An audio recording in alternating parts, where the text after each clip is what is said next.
자, 이제 본격적으로 강의를 시작을 하겠습니다. 두렵죠? 긴장도 되기도 하고요. 긴장과 흥미, 뭔가를 만들어야 되는데.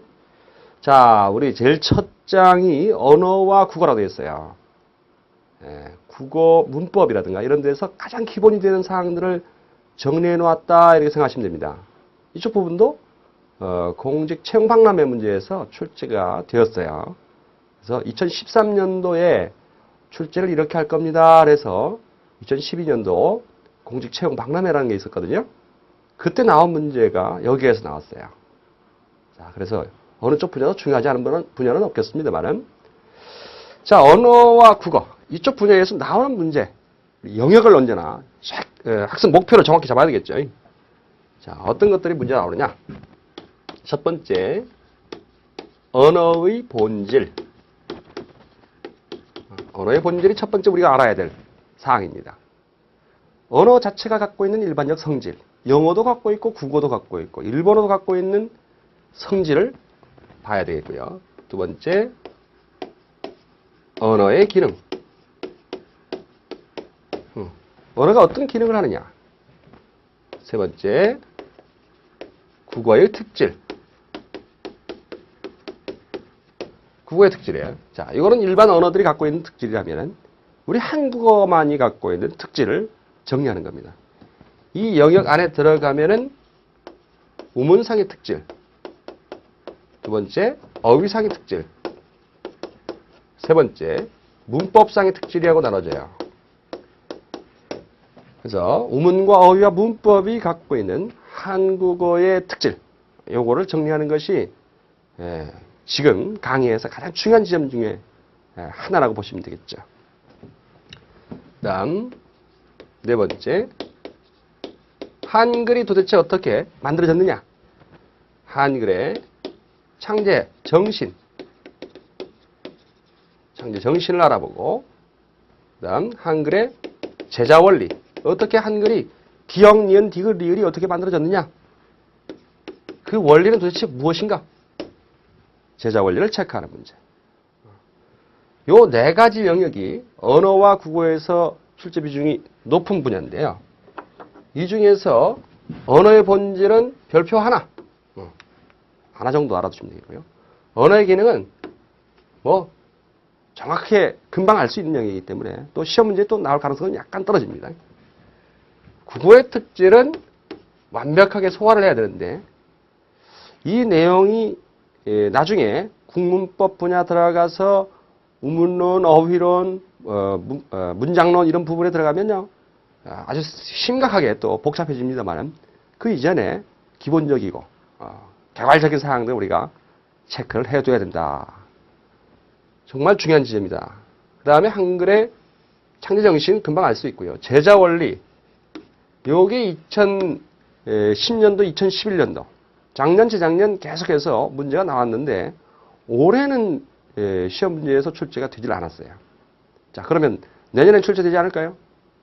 한글이 어떻게 만들어졌는지, 우리 글이 도대체 어디에서 기원했는지, 그 정도를 얘기하는 것은 국문법을 강의하시는 대학 교수님들이나 이런 분들이 항상 기본으로 강조를 하시는 부분이기 때문에 다시 또한 출제될 수 있다, 이런 생각하셔서 준비를 해둬야 될 영역이죠.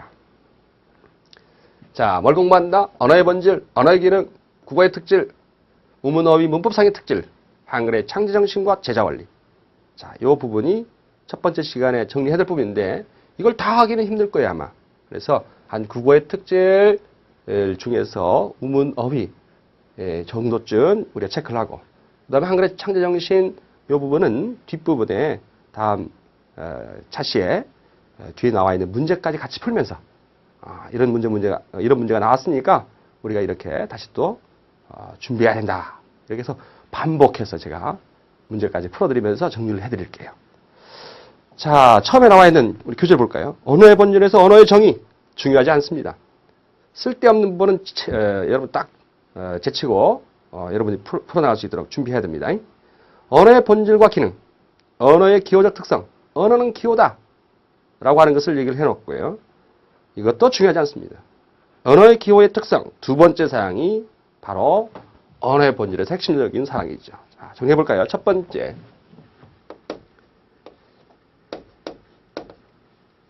언어는 무엇이다? 사회성을 갖고 있다. 사회성을 말했어요. 언어의 본질의 첫 번째 상황이 사회성입니다. 책에 나와 있죠. 사회성은 거기서 뭐라고 하는데 밑줄 그어놨어요. 사회적 약속이다 했습니다. 언어는 약속입니다. 사람들 사이에서 약속을 하고서 개인이 마음대로 바꾼다든가 그럴 수가 없는 것이 바로 언어다. 그래서 언어의 사회성이라고 말하고 있죠. 어떤 사람이 나는 이제부터 자동차를 뿅뿅이라 하겠다. 저기 뿅뿅 간다. 소형 뿅뿅, 대형 뿅뿅. 그럼 뭐 문제가 생기겠어요?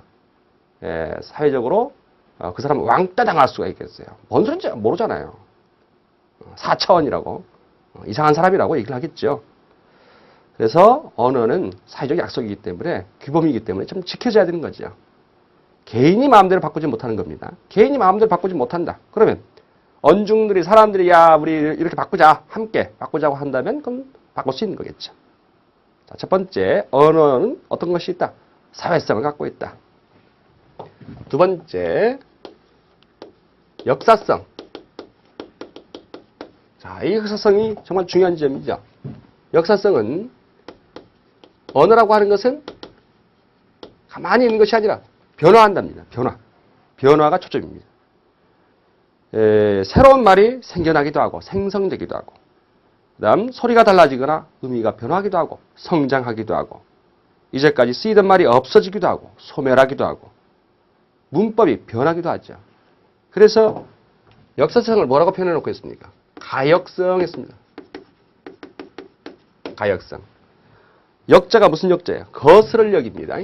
자, 한자 공부 틈틈이 하겠습니다. 두려워하지 마시고요. 거스를 역이에요. 거스를 역. 그러니까 변화할 수 있단 말이죠. 변화가 가능하다. 그 역사성을 말하는 지점 다음 쪽을 보시면요. 신생어, 변천어, 사멸어라고 하는 세 가지 형태가 나와 있어요. 새로 생겨난 말, 신생어. 변화하는 말, 변천어. 그다음 마지막에 사멸어, 사라져버린 말. 이렇게 어휘들을 정리를 해볼 수 있는데요. 컴퓨터나 우주선, 햄버거, 자동차, 비행기 같은 것들은 새로 생겨난 말이겠죠. 그 다음 어사, 생원, 온, 지문 같은 경우들은 사라져버린 말입니다. 사멸어죠. 시험 문제에서 그래도 계속 출제되는 지점은 무엇이다?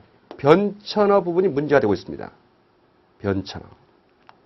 자, 우선 보시면은 변천이 어떻게 돼요? 내용의 변천이 있고요. 형태의 변천이 있습니다. 형식, 형태. 내용은 의미겠고요. 내용은 다른 말로 의미. 의미가 변화하는 것. 형태, 모양이 바뀌는 겁니다. 자, 내용이 변화하는 것을 보시면은 근사하다가 예전에 무슨 뜻이었어요? 비슷하다의 뜻이었어요. 그러다가 멋지다의 뜻으로 변화했고 영감이 벼슬 이름이었는데 노인이라고 하는 형태로 의미가 변화했고요. 어리다가 어리석다에서 나이가 어리다의 뜻으로 바뀌었다. 자, 이거를 좀 더 심화시켜서 얘기해 봅니다. 의미를 달리 표현해 보면요. 의미가 확장된 것도 있고요. 확대된 것도 있고 축소된 것도 있고요. 마지막으로 이동한 것도 있어요. 단어의 의미가 확장됐다, 축소됐다, 이동됐다. 요게 가끔 문제가 됐던 점들입니다. 확장된 거냐, 축소된 것이냐. 요게 뭐 한두 회씩 이렇게 튀어나오고 있는 지점이다. 이렇게 기억을 해두시면 좋겠습니다. 확장된 것은 가리키는 대상이 많아지는 거잖아요. 지금 제시된 것 중에서 영감이라고 하는 표현은 당상관 이상의 벼슬을 가리켰어요. 그러다가 요즘에도 법조인들을 가리켜서 영감 이런 말 쓰죠. 거기다 플러스 알파 뭐도 됐어요. 남자 노인들을 가리켜서 영감이라고 쓰지 않습니까? 그래서 가리키는 대상이 점점 더 많아졌던 거죠. 그래서 확대라고 볼 수 있겠고요. 그 다음 나이가 어리다라고 하는 거 뭐예요? 어리다. 어리다가 어떻게 바뀌었다고요? 처음에는 어리석을 우자죠, 이게. 어리석을 우. 어리석을 우자에서 나이 어릴 유 개념으로 바뀐 거죠. 어리석다에서 나이가 어리다의 의미로 변화했다. 아예 바뀌어버린 겁니다. 이것을 의미의 이동이라고 표현하고 있는 거죠. 그 다음 축소 형태. 이 부분이 최근에 문제 나왔던 점이에요. 짐승이란 말은 축소인 겁니다. 예전에 어떤 의미예요? 중생의 의미예요. 중생.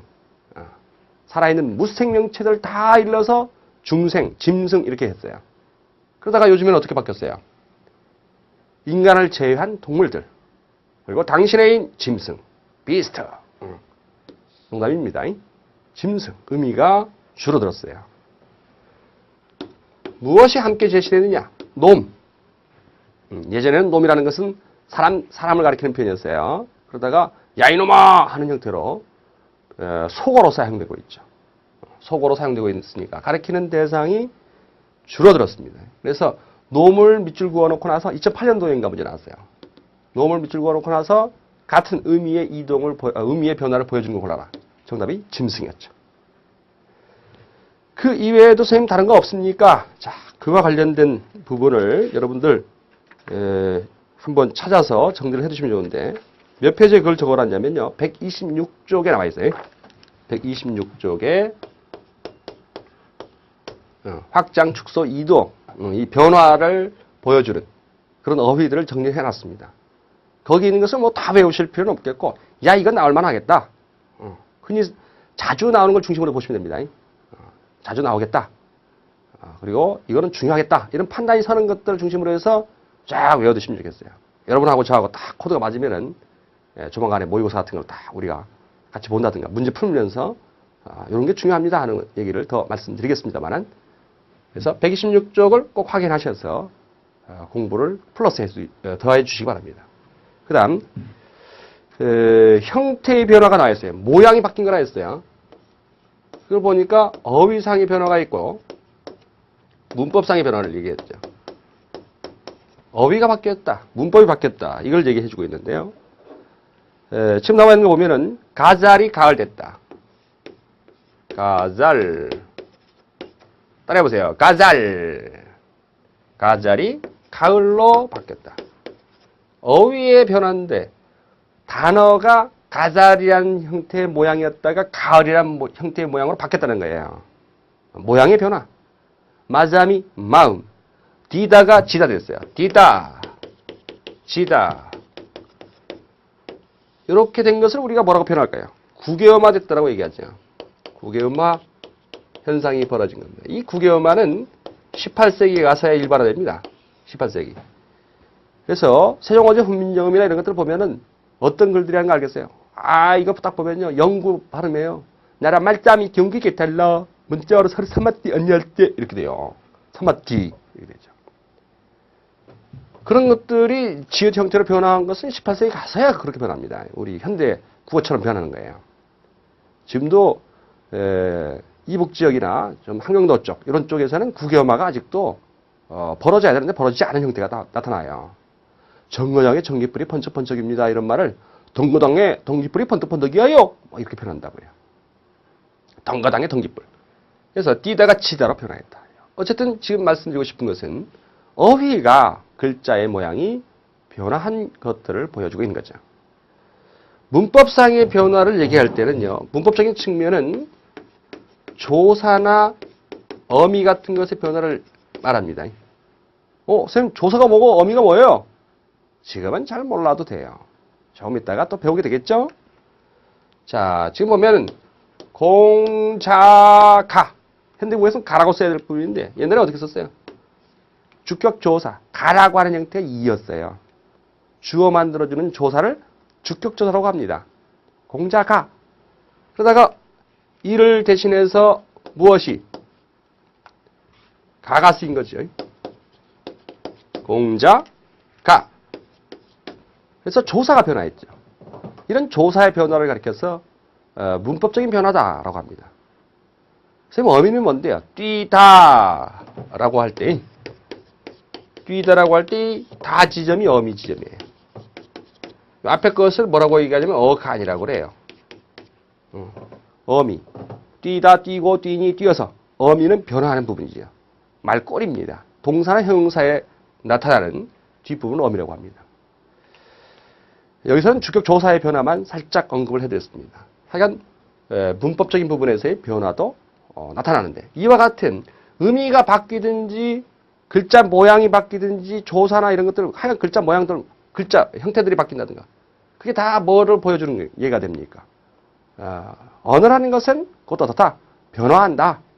자, 그것을 언어의 본질 중에서 뭐라고 표현하고 있습니까? 역사성이라고 표현하고 있다. 언어의 역사성, 이거 주의해 두시고요. 자, 역사성들은 이 중에서 변천어 부분에 대한 공부를 여러분들이 좀 더 시간을 내서 더 하시면 좋겠고, 나중에 더 살펴보도록 우리가 하겠습니다. 126쪽 꼭 살펴봐 주세요. 자, 그 다음 세 번째로 언급되는 것이 뭐라고 되어 있어요? 기호성이라고 되어 있습니다. 언어는 기호다. 자, 여기 무엇을 그려볼까요? 뭘 그리고 있나요, 제가? 제가 그림 잘 그려요. 요거를 뭐라고 해요? 사과라고 하죠. 자, 요거는 의미일 테고요.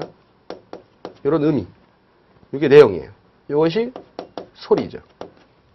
소리와 뜻.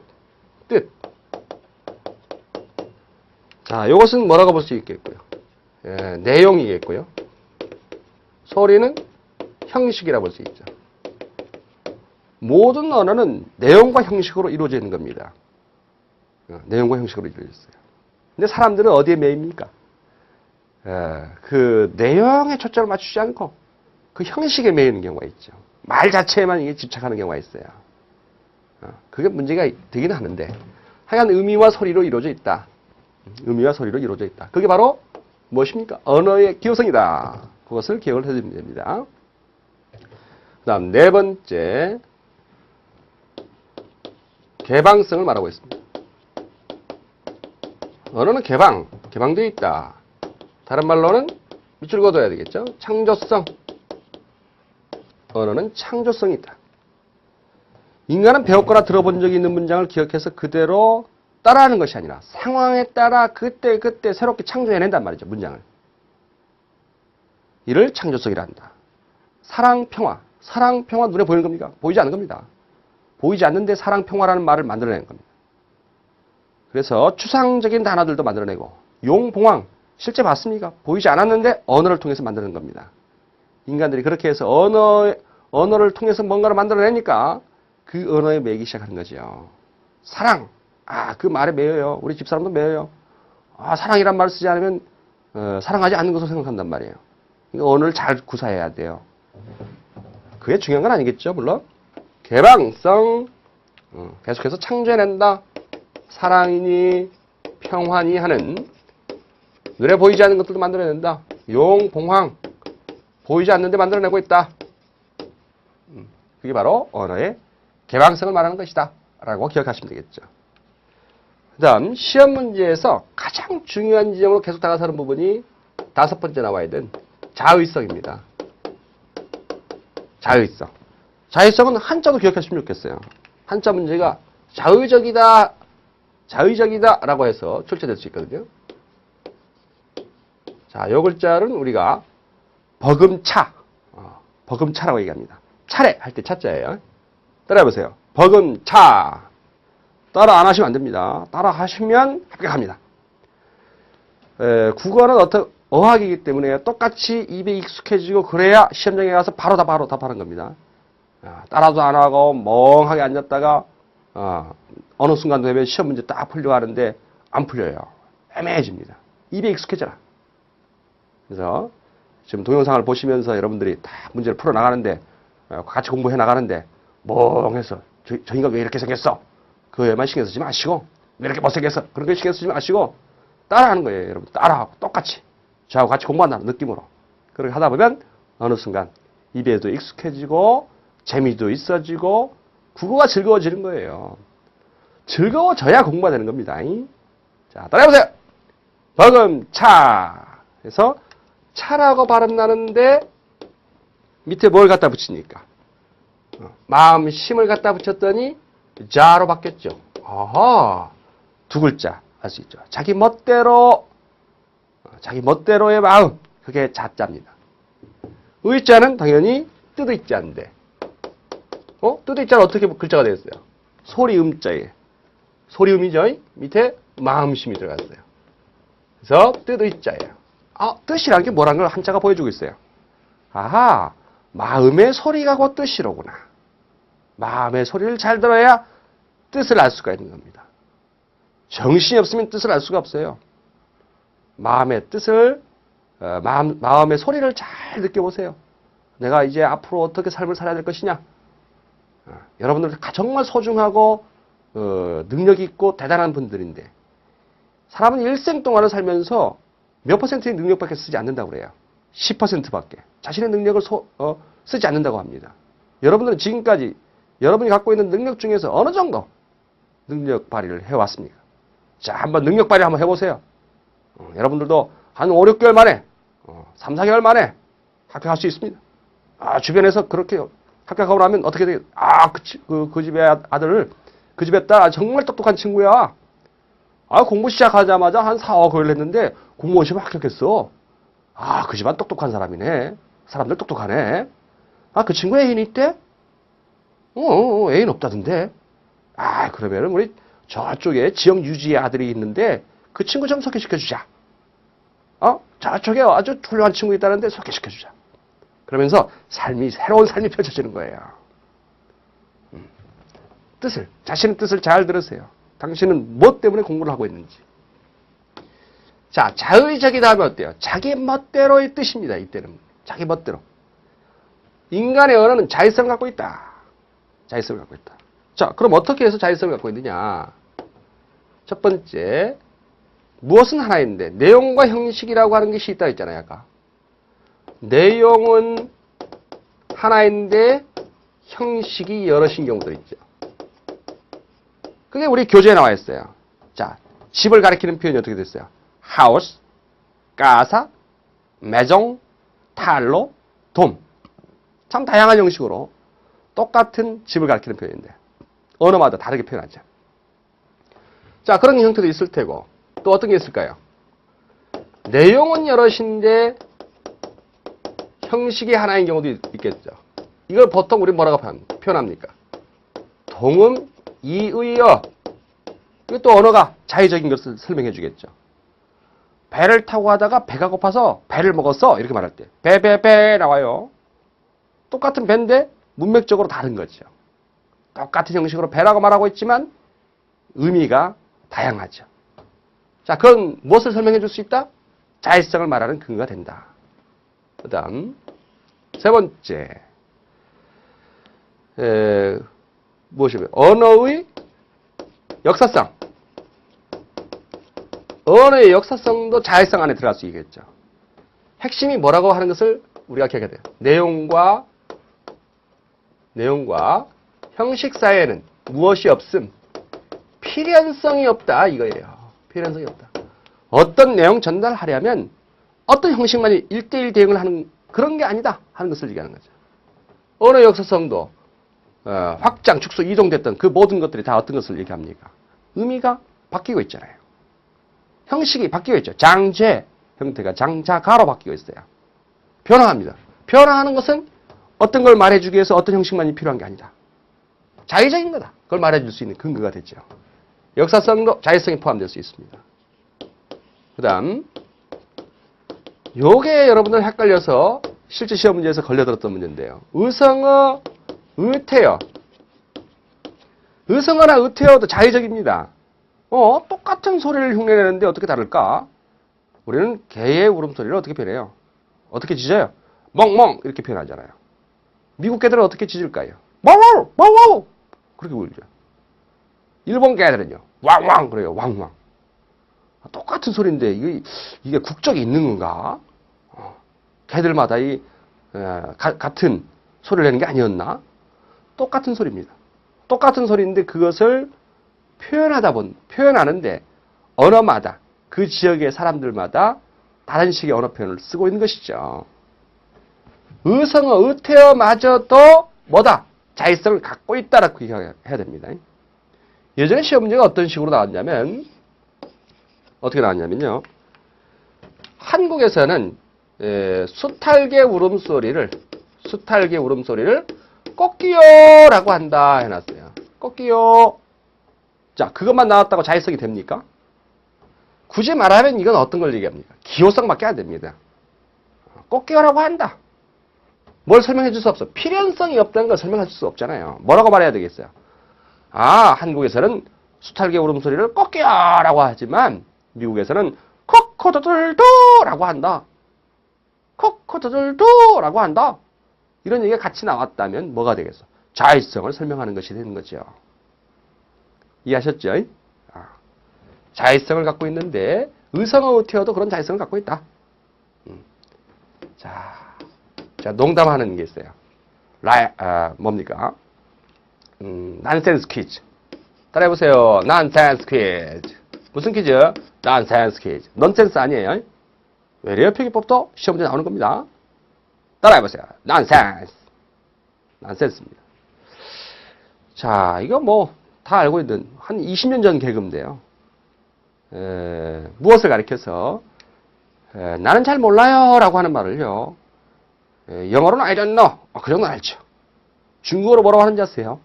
중국어로? 갸오뚱이라고 하죠. 일본어는요. 아리까리, 아리까리. 지금 농담하는 겁니다. 그 다음, 무엇은요? 프랑스어는 뭐라고 할까요? 알쏭달쏭. 알쏭달쏭. 그럴듯하죠. 독일어로는 뭐라고 할까요? 에메모흐. 에메모흐. 그렇게 표현해요. 선생님 놀리고 있네. 농담한 거예요. 난센스 퀴즈라 했잖아요. 자, 지금 농담은 무엇을 기억하라는 얘기예요? 자의성, 어떤 내용을 전달하기 위해서 어떤 형식만 필요하는 1대1 대응이 아닙니다. 그것이 바로 자의성의 핵심 지점이다 이 말씀이죠. 정리하셨죠? 자, 그렇게 해서 이와 같이 자의성의 형태를 말하는 것은 참 다양하게 나타날 수 있다. 그 다음 6번째로 나오고 있는 것이 분절성이라는 것이 나와 있습니다. 분절성은 어떻게 기억하시면 되겠냐? 연속되는 것을 불연속적인 것으로 끊어서 나누어서 설명한다는 겁니다. 여기 나와 있는 표현을 보시면 무지개 색깔을 7가지로 표현하는 것. 실제 무지개 색깔은 7가지가 아니죠. 더 많죠. 그런데 빨주노초, 파남보 이런 식으로 표현하고 있다. 손에는 손톱, 손가락, 손등, 마디 등이 있다. 다 연결되어 있잖아요. 연속되어 있는 겁니다. 그런 것을 나눠서 설명한다. 얼굴은 이마, 눈, 눈썹, 코 등이 있다. 이것도 연속되어 있는 것을 그렇게 나눠서 얘기하는 거죠. 여러분, 이마는 어디가 이마예요? 어디가 이마일까요? 이 눈썹에서부터 머리털이 나은 부분까지가 이마입니다. 이 대머리 아저씨들은 여기까지 이마 되네. 농담입니다. 어쨌든 이마. 그것도 역시 사람의 얼굴 속에서 나눠지는 개념이니까. 그 다음 마지막으로 언어의 성질. 7번째. 뭘 얘기했어요? 추상성을 얘기해주고 있습니다. 추상성. 자, 보면요. 무궁화, 진달래, 장미, 코스모스, 국화 이런 것들이 있어요. 자, 그것들에 무엇이 있어요? 공통적인 속성들이 있죠. 꽃잎을 갖고 있다. 꽃받침이 있다. 자, 그 꽃들이 지고 나면 열매가 맺힌다. 자, 그런 것들이 공통 속성인데 그런 공통 속성을 추출해서 똑같은 성질을 갖고 있는 것들을 묶어서 하나의 단어를 만들어냈죠. 뭡니까? 꽃이죠. 무궁화, 진달래 이런 것들을 묶어서 꽃이라고 한다. 이 꽃을 가리켜서 총칭어라고 하고요.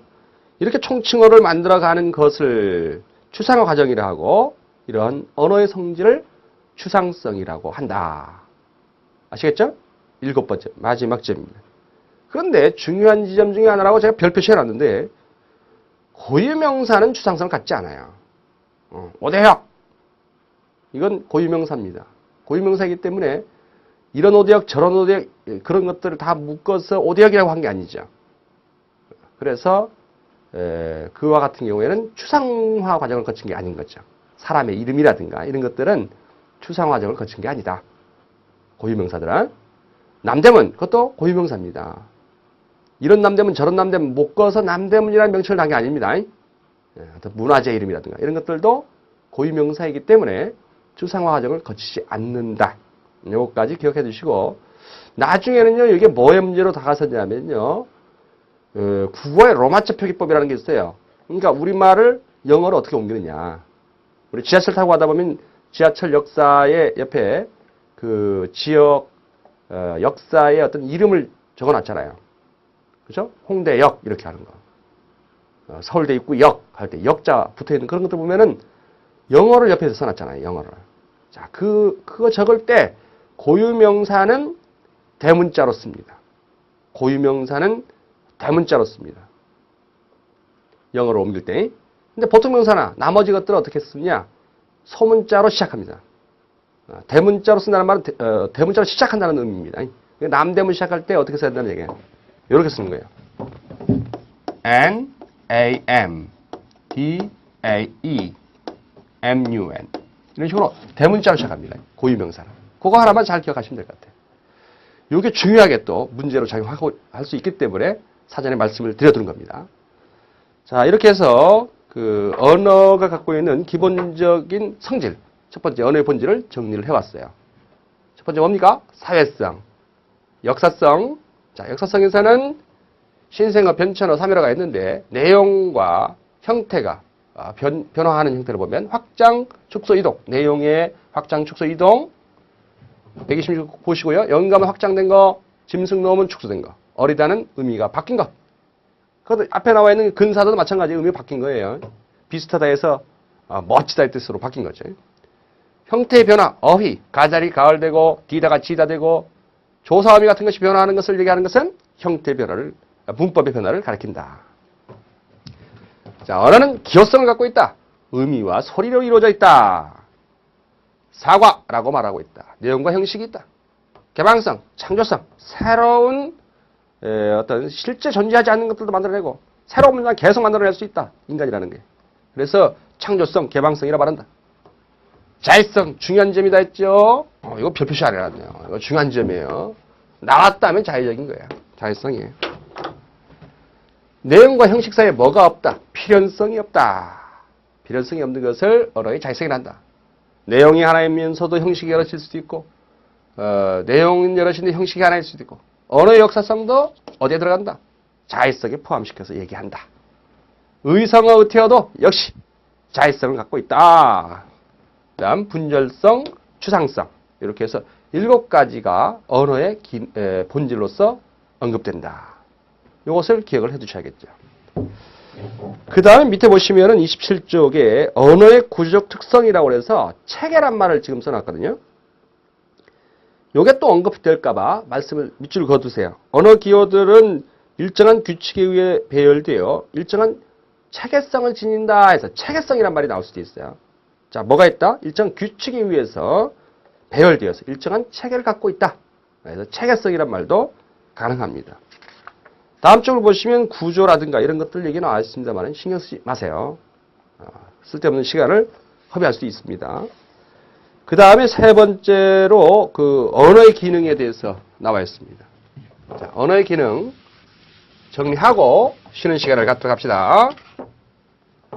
자, 언어의 기능은 첫 번째 표현의 기능이라고 나와 있어요.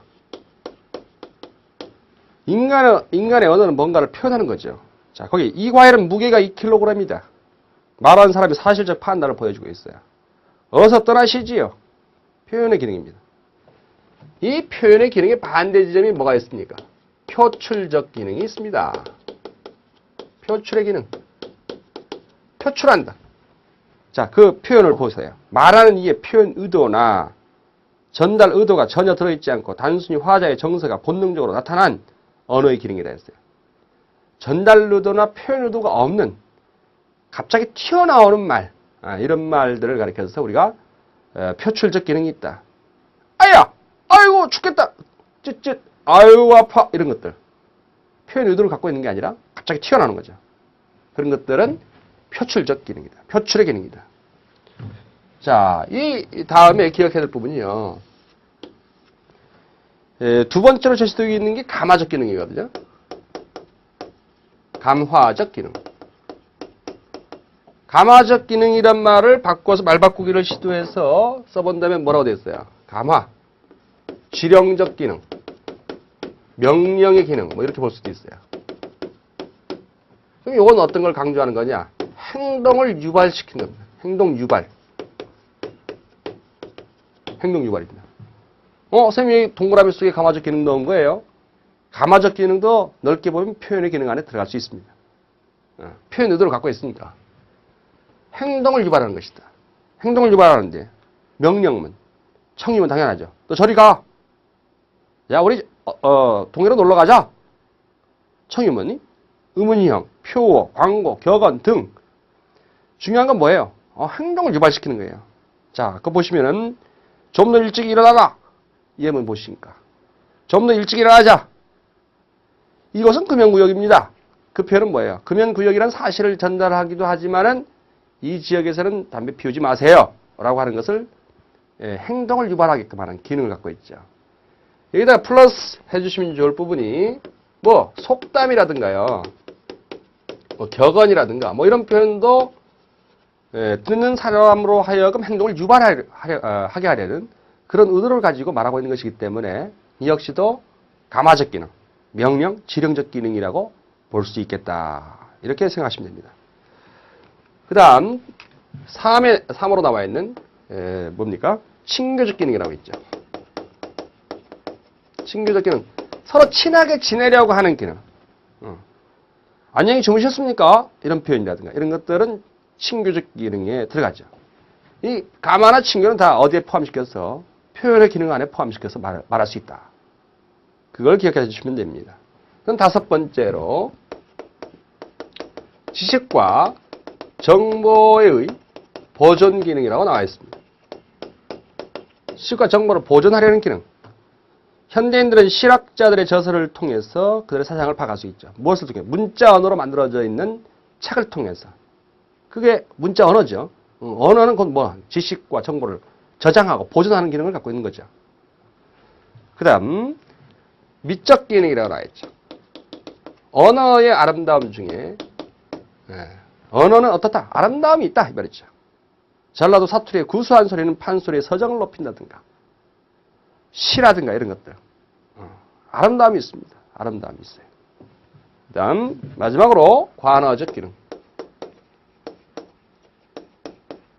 관어적 기능이 표현했는데 관이라고 하는 말이 무슨 말입니까? 관계입니다. 관계. 말과 말 사이의 관계에 지어주는 기능입니다. 자, 거기 나와 있는 예문을 보시면은 엄친은 남에게 자기 아버지를 높여 부를 때 쓴다. 자, 엄친.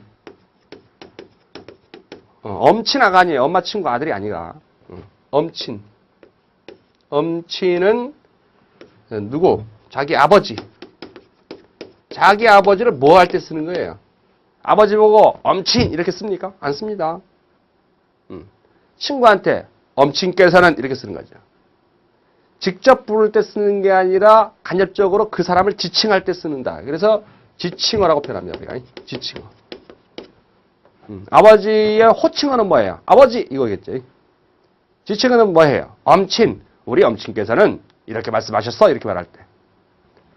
지칭어로서 엄친이 나온다. 그래서 뭐와? 엄친과 자기 아버지 사이에 관계 맺어졌죠. 이런 것들이 관어적 기능이라고 얘기한다. 이처럼 이거는 그래서 뭐라고 표현되어 있어요? 관어적 기능은 학습의 기능과 관련되죠. 언어라는 것은 학습과 관련된 겁니다. 그래서 언어를 통해서 학습할 수 있다. 관어적 기능이죠. 자, 이렇게 해서 7가지의 언어의 기능을 봤습니다. 표현의 기능, 반대 지점에 표출, 감탄사 같은 거죠. 표현의 기능 안에 또 들어가면 감화, 행동 유발, 그다음 친교적 기능, 지식과 정보의 보존 기능, 그 다음에 아름다움이 있죠. 미적 기능, 관어적 기능, 학습의 기능과 관련된다. 자, 이제 밑에 나와 있는 확인 문제 보시면서 정리를 한번 해봅시다. 우리는 일상 속에서 다음과 같은 대화를 흔히 들을 수 있다. 이런 유형의 대화에 주로 나타나는 언어의 기능을 쓰라. 뭐 좋은 일 있습니까? 오늘따라 유난히 예뻐 보이는데요. 농담이겠지만 싫진 않나요? 그래 저번에 말씀하시던 일은 잘 돼가나요? 저한테 관심을 가져주지 않으니까 잘 될 리가 있나요? 그래요? 그럼 앞으로는 관심을 가져드려야겠네요. 남녀가 서로 대화를 주고받고 있어요. 자, 이 대화는 결국 무엇을 위한 어떤 기능과 관련되는 것이란 걸 알겠어요? 표현의 기능. 그렇죠? 표현의 기능과 관련된 게 되겠는데 그 중에서도 뭐가 됩니까? 친교죠. 친하게 지내려고. 이런 말에 많이 놀아납니다. 오늘 참 예뻐 보입니다. 친하게 지내기 위해 한 거예요. 예쁘지 않아도 그렇게 하는 거예요. 정말 예쁜 줄 알고 착각하면 안 되죠. 착각하는 분들이 많아요. 농담입니다. 두 번째, 아래의 말은 상황에 따라 그 기능을 생각해보고 어느 기능이 명확하게 구분되는지 이야기해보자. 철수는 공부하지 않는 것 같다. 자, 누가 말하고 있어요? 철수의 친구인 영수가 광호에 말. 야, 철수 공부하지 않는 것 같다. 라고 했어요. 자, 이건 어떤 거예요? 표현의 기능도 되겠고. 그렇죠? 표현의 기능. 표현의 기능에서 그냥 끝나겠죠. 그런데 철수의 어머니가 철수에게 얘기할 때 어떻게 말하겠어요? 철수는 공부하지 않는 것 같다. 이렇게 말하겠어요? 철수는 공부하지 않는 것 같다잉? 응? 막 그런단 말이에요. 뭐 하라는 거예요? 빨리 가서 공부 좀 해. 그렇게 공부도 안 하고 그렇게 하다가 나중에 어떻게 하려고 그래? 공부 좀 해. 행동을 유발하게 되는. 표현의 기능 안에 들어가서 감화적 기능도 될 수 있겠죠. 표현의 기능, 감화적 기능도 될 수 있어요. 그래서 그런 것들을 눈여겨보셔야 됩니다. 그 다음 아이고 아파. 혼자 걷다가 돌에 채였을 때. 자, 이때는 표출적 기능. 부모님 앞에서 머리가 아파 소리를 지를 때 아이고 아파. 저 병원에 데려다 주세요. 약 좀 사주세요. 행동을 유발하게 하겠죠. 그래서 감화적 기능에 들어가죠. 그 다음 나와 있는 것이 음성 언어와 문자 언어 나와 있습니다. 요거는 뭐 여러분 상식적으로 풀어볼 수도 있는 문제입니다.